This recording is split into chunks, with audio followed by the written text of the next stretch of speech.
My name is Schütze and I'm working at the University of Ulm.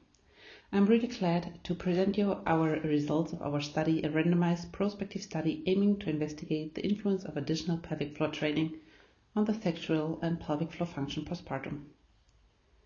It is already known that pregnancy as well as childbirth have an influence on the pelvic floor function postpartum.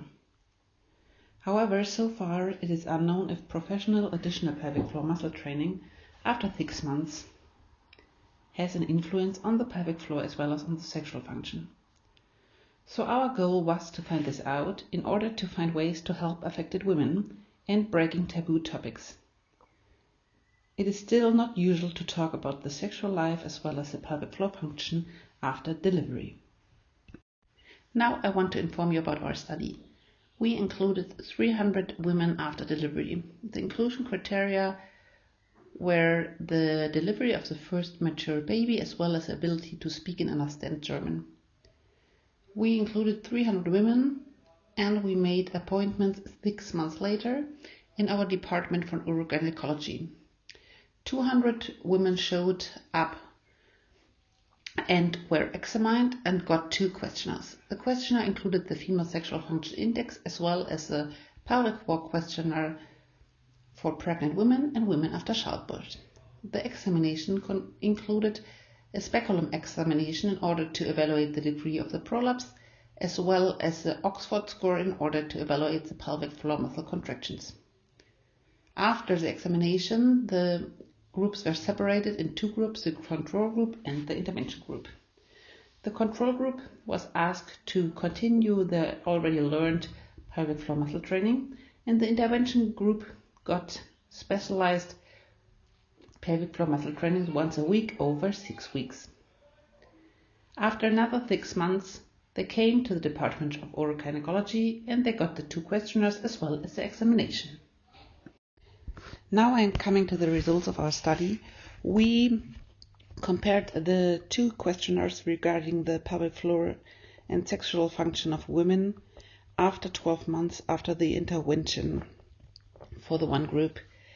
And the results show that there's not even one significant difference between the groups.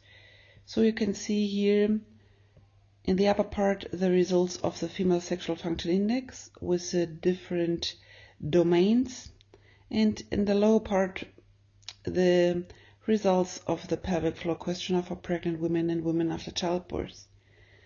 And you can see the 2 different groups, the intervention group and the control group, and there's no significant result.